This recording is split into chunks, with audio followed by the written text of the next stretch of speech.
ClassicGameRoom.com.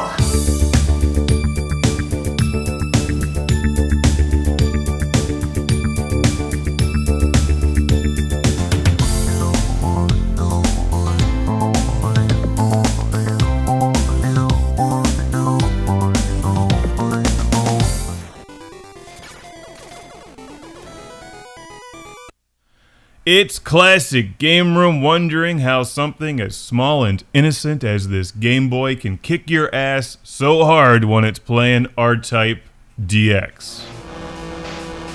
From 1999, we get R-Type DX, one of these hybrid Game Boy Color Game Boy games, which contains several different versions of R-Type. Blast off and destroy the evil Bido Empire, the popular 1980s side-scrolling spaceship shoot-'em-up originally made its way onto the Game Boy several years earlier, and we get that version here, black and white, good old-school R-Type, which can be played on the Super Game Boy on your Super Nintendo. The color versions cannot. For an original Game Boy release, I think R-Type is very good. The high contrast visuals actually make the game pop off of the small screen, and it's relatively smooth and fluid too, considering how much stuff is actually going on. But the fact is, R-Type is a challenging game. The entire genre is challenging, but R-Type just takes the challenge and frustration to a new level with checkpoints, difficult end bosses, and some flying sequences that require serious memorization and fast reflexes, all of which are exacerbated by the small Game Boy screen. Even though it's a pretty good game on the Game Boy, it's like you're trying to play R-Type through a viewfinder on an old camcorder. Here's the color version being played on the Game Boy player on the GameCube, which helps out a lot. Obviously, putting this onto a larger screen makes seeing the game easier, and the controls are pretty responsive too. But a larger screen and better speakers make it fairly obvious that the Game Boy struggles with R-Type, particularly in the sound department.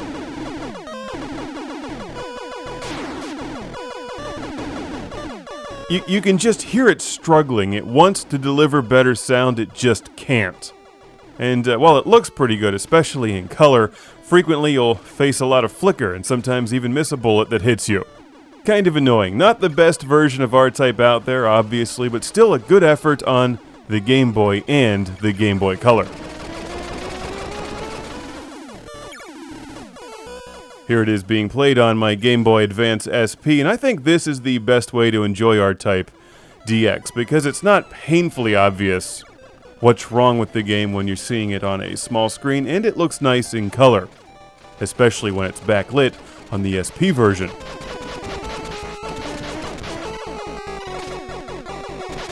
While I prefer games like Thunder Force and Gradius, I dig the R-Type levels where you're blowing up aliens in space and fighting some end bosses, but get frustrated during the mazes and cavern levels, especially on the Game Boy, when your ship is really big and the screen is really small and there's checkpoints, and it just infuriates me to the point where I could throw the Game Boy out the window, but I don't, because I like my Game Boy.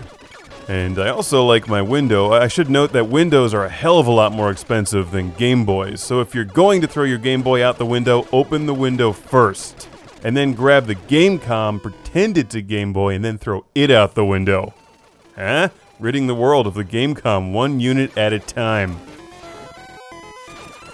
On the big screen, you see the game's flaws, its flickering, slowdown. It's not so apparent on the Game Boy, and when this was new, back in the 90s, I think it would have been great. These days, you may as well pony up for one of the better versions of R-Type. There's several. But what if you're traveling and just want to play some R-Type on the go? Well, R-Type DX is the version that you want. You get R-Type 1, 2, and DX, which combines the two of them, the black and white versions, and it really does look nice in color. Right up until about that point, you fly into a wall, and it forces you to go back to a checkpoint and do it again. So remember, kids, if you get frustrated, always check to see if there's a GameCom nearby and then open the window before you throw it. Why is it raining GameComs? Oh, this is great!